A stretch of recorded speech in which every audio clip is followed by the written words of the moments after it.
बिस्मिल्लाहिर्रहमानिर्रहीम। अस्सलाम वालेकुम डियर व्यूअर्स। आज की इस अहम तरीन वीडियो में हम आपको बताएंगे कि फेडरल बोर्ड के और बाकी बोर्ड के जो रीचेकिंग है या रिकाउंटिंग है उसका जो रूल है वो क्या है। और मैं ये भी आपको वाज़ेह करता चलूँगा कि रिकाउंटिंग होता है या रीचेकिंग होता है। तो आए वीडियो में हम आगे बढ़ते हैं। आगे बढ़ने से पहले चैनल को सब्सक्राइब कीजिए और साथ ही बेल आइकन भी दबा दीजिए और वीडियो को लाइक कीजिए ताकि मज़ीद इस तरह की इन्फॉर्मेटिव वीडियोस आप तक पहुंचती रहे। तो आइए वीडियो में हम आगे चलते हैं। तो ये जो प्रिस्क्राइब आप देख रहे हैं इसको मैंने बोर्ड के वेबसाइट से इसको डाउनलोड करके स्क्रीनशॉट लेके आपके लिए ये तैयार की है। तो यहाँ पे हम आपको मुकम्मल समझाएंगे कि recounting of marks of answer books क्या है, जिसे हम रीचेकिंग भी कहते हैं। तो आपको यह तफसील से हम यहाँ पे समझा देंगे। नंबर ए है, the answer book of a candidate in any examination shall not be reassessed under any circumstances. यानी किसी भी स्टूडेंट का जो आंसर बुक है वो रीअसेस नहीं होता, यानी उसके जो सवालात है वो रीचेक नहीं होता है।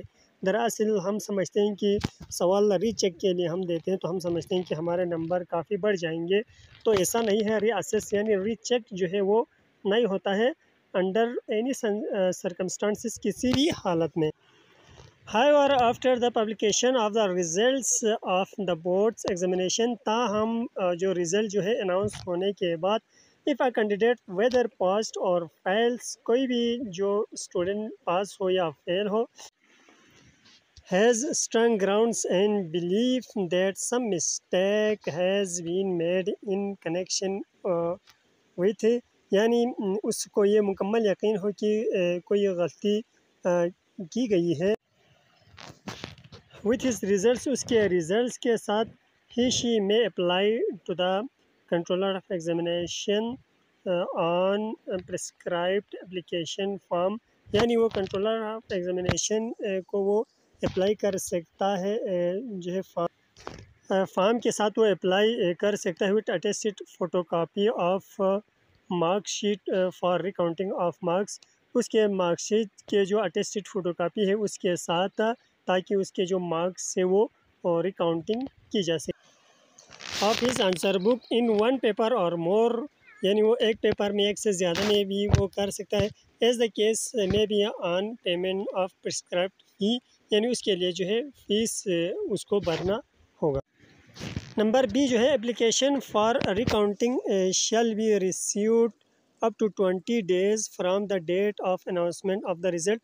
रिज़ल्ट अनाउंस होने के 20 दिन के अंदर जो है वो रिकाउंटिंग के लिए स्टूडेंट्स एप्लीकेशन दे सकते हैं। नंबर सी कह रहे, the chairman may accept the application for recounting of marks of answer books up to 10 days, यानी 10 दिन के अंदर जो है वो चेयरमैन उसको एक्सेप्ट करेगा। From the expiry of the date in exceptional cases, यानी अहम जो केसेस है उनमें, he may also have the powers to condone the delay, यानी उसके पास ये इख्तियार भी होगा चेयरमैन के पास कि वो उसको रिजेक्ट करे। Of the receipt of application in case of hardship, किसी भी मुश्किल पेश आने की सूरत में। नंबर डी कह रहे, whereas the recounting does not mean reassessment or reevaluation of the answer book, यानी रिकाउंटिंग का मतलब ये नहीं होता है कि वो आंसर बुक के जो क्वेश्चंस के जो आंसर है वो दोबारा से चेक हों। द चेयरमैन और any officer of a recounting committee appointed by him shall see that, यानी चेयरमैन या कोई भी उस कमेटी का जो बंदा है वो देखेगा।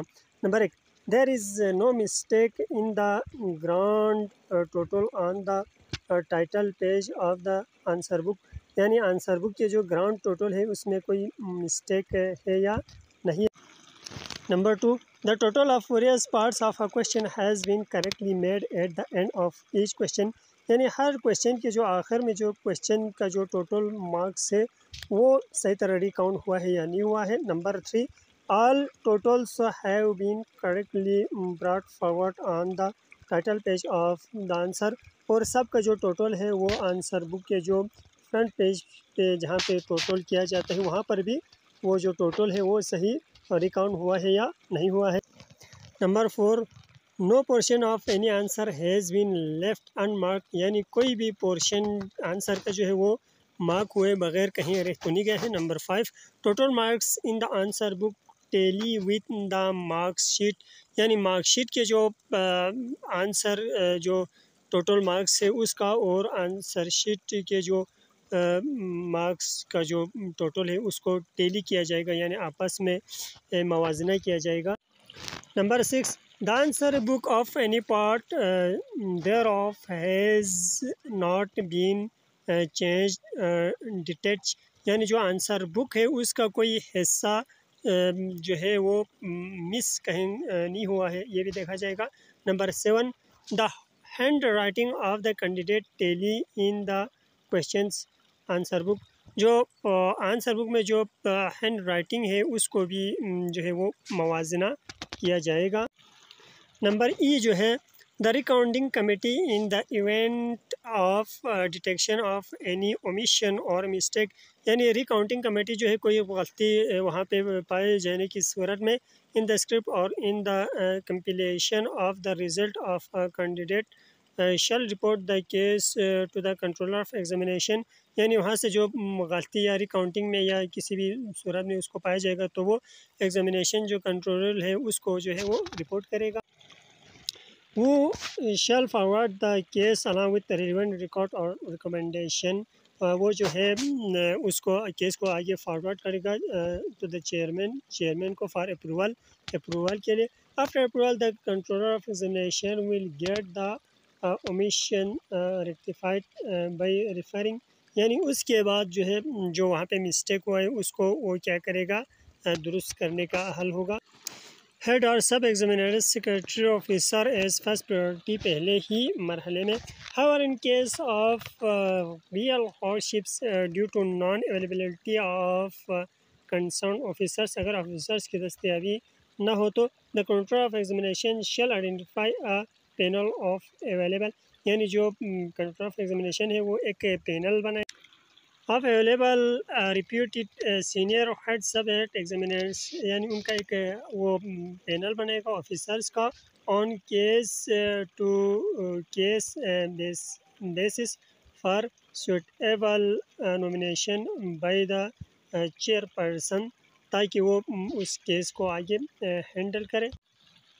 Record of such nomination case along with change in result if any, अगर रिज़ल्ट में कोई चेंजेस करनी हो तो उसको करने के बाद shall be compiled by the concern controller of examination, उसको जो है कंट्रोलर ऑफ एग्जामिनेशन क्या करेगा, उसको रिज़ल्ट को कंपाइल करेगा।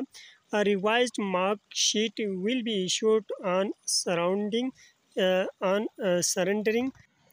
द प्रीवियस वन, यानी पहले जो मार्कशीट है उसको ख़त्म करने के बाद जो है रिवाइज मार्कशीट इशू किया जाएगा। वस्सलामु अलैकुम।